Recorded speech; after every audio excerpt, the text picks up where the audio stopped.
Hey, what's going on, guys? JTK here. Welcome on back to another zombies video. In this one today, we're bringing it back with the versus series. In this one, instead of doing a map, I decided to switch it up a little bit and go for weapons.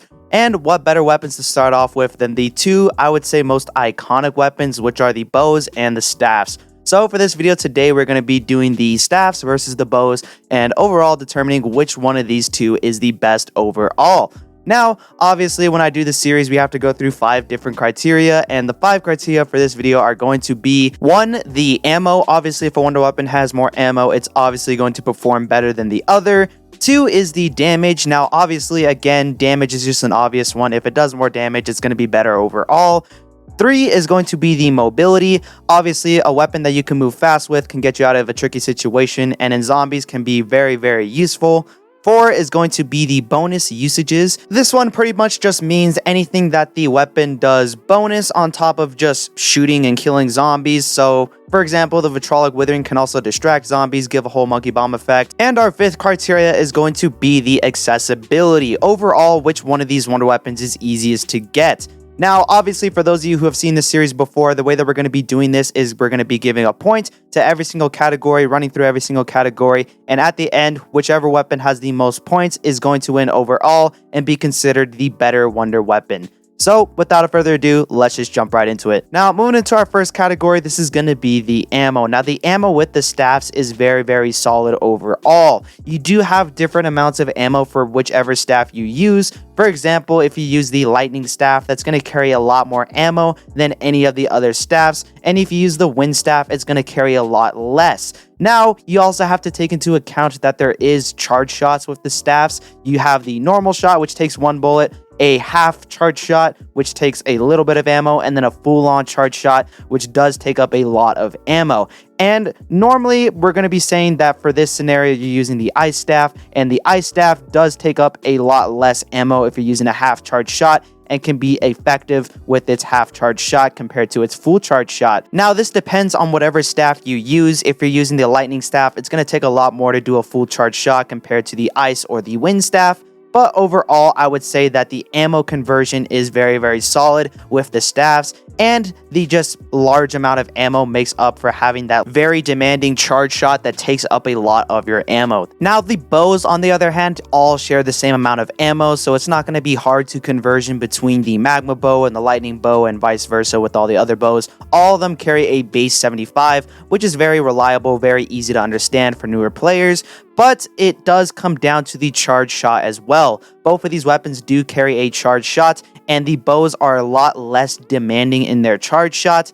Granted, overall, these staffs are going to be carrying more ammo, but with the charge shot with the bows, you can spam a lot more charge shots. Overall, though, you can do roughly around 32 or 33 charge shots with the bows, and depending on whatever staff you use, you can use either a lot more than 33 if you're using the lightning staff, or a lot less if you're using the wind staff. Overall, though, I would say that the ammo is going to be going to the staffs for this category. I do think that the ammo is a lot more reliable, and it's a lot more versatile with the ammo. You don't have to constantly use charge shots. You can use some normal shots. You can use some half charge shots. And overall, I think it's just a lot more reliable in terms of ammo for the staffs. So for that, they're going to be getting the points for this category. Now, moving into our next category, this is going to be the damage. Now, the damage overall with the staffs is very, very dependent on which staff you're using, similar to the ammo. If you're using the lightning staff, the damage is going to be very, very low. If you're using the ice staff with the charge shots, the damage is going to be ridiculously high and carry into the higher rounds, past the 100s, past the 120s even. I know there's like a cap for the ice staff, but I don't know exactly what round it caps off on. But if you're going past round 100, it shouldn't really matter. So for that, I do think that the damage is very solid. Granted, with some of the staffs, like the lightning staff and the wind staff, the damage can be really, really low, and can just be overall underwhelming for both the lightning staff and the wind staff. Those do very, very low damage compared to its counterparts, which are the ice and the fire. Let's be honest, you're going to be mainly using the ice staff and the fire staff if you are playing on Origins, if you're going for higher rounds. but overall I would say that the damage, it's solid, but it's not that great. Now, the bows, on the other hand, are very consistent with the damage that they deal, and throughout this video, I just realized that the bows are going to be a lot more consistent with the staffs because they both share the same attributes compared to the staffs, which are all very different and unique to one another. And the bows all do an infinite amount of damage, so no matter what round you're on, you're always going to be very consistent with the bows. They're going to always be a one-shot to the zombies if you're using a charge shot, or for some of the bows if you're using a normal shot as well. I know with the wolf bow, it kind of caps off with the normal shot, but it still is very solid, very good, especially if you're taking out the panzers on both of these maps. The damage is going to be very important, and I do find the bows to release a lot more damage overall, and to just be overall more consistent. So for that, I am going to be giving the points to the bows for this category. Now, moving on to our next category, this is going to be the mobility. Now, the mobility overall for the staffs and the bows is going to be the same. Now, with the staffs, it's going to be very slow. I do find myself to move a lot slower. I don't know if it's just Origins as a map in general where all the mud is very annoying, or if it's just something wrong with the staffs in general, but I always do find myself picking up stamina whenever I do end up running with these staffs, or whenever I'm just playing Origins in general. I do always have to pick up stamina when I do want to run around the map. That's just kind of a necessity for me, at least. But overall, I would say that these staffs are very slow in terms of mobility. They're very clunky to run around with, and overall, you just don't move really fast when you're running with them. Now, the bows, on the other hand, are very fast compared to these staffs. I do find myself to run around the map a lot faster with the bows. And again, I don't know if it's just the comparison with Eisendrache'S and Origins, and how Origins has a lot of mud and you just move around a lot slower in general, and Eisendrache doesn't. But overall, whenever I do play these two maps and I am running around with the wonder weapons, I do find myself to run around a lot faster and to overall just have a lot more quicker reaction time, stop and then shoot a lot faster with the bows compared to the staffs. So for this category, I'm going to be giving the point to the bows. Now, moving into our fourth category, this is going to be the bonus usages. Now, with these staffs, there is a lot of bonus usages. This is kind of my favorite thing when it comes to these staffs, is how versatile they are, not in just killing zombies, but also just aiding your team. First of all, you do have the melee effect when you get them fully upgraded to the ultimate staffs, where you can melee zombies with them. I think it's a one-shot melee up until like round 19, which is very solid. I do appreciate that a lot. And the staffs also have a revive effect where you can flip it around to the other side, use the back end, and you can revive your teammates by shooting them with that little back end on these staffs. Very versatile, very useful. You can also switch around it really fast. And there used to be a glitch, I'm not sure if it's still in the game, where you have like electric cherry. You can reload and you can kill like a ton of zombies instantly if you use the backside of the staff. So overall, I do find these staffs to have a lot of bonus usages, and is kind of my favorite thing when it comes to these staffs. Now, the bows, on the other hand, are very lacking when it comes to multiple usages. You can only really use it for the charge shot and then the normal shot. There isn't three kind of shots that you have similar to with the staffs. With the bows, it's only two kind of shots that you can use. You do also have a melee effect with the bows where you can melee them with the end of the arrow, which doesn't do any extra damage from what I know. I use it on like round 3, round 2.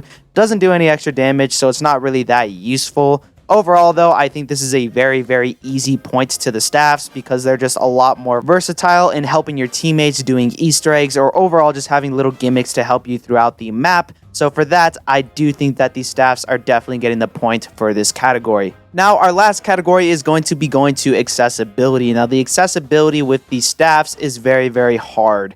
You have to go through a lot of different puzzles, a lot of challenges, and a lot of time wasting in order to get one of the staffs all the way fully upgraded. And with the Origins Easter egg, it is both the first step and the longest step in the entire Easter egg. Upgrading the staffs from nothing to something incredible. It's very rewarding, but it also takes a very long time. You have to go through a lot of puzzles. Just to upgrade the ice staff, for example, you have to wait until it's snowing outside. You have to dig up a ton of dig piles. You have to get all 3 parts. Then you have to go to the generator 2 to get the music disc. Once you have the music disc, then you can go down, build the normal staff. Then you have to go back through again, do a puzzle in the crazy place, go back to the top, do 2 puzzles on the rooftop. Then you can get your ultimate staff after collecting 20 souls.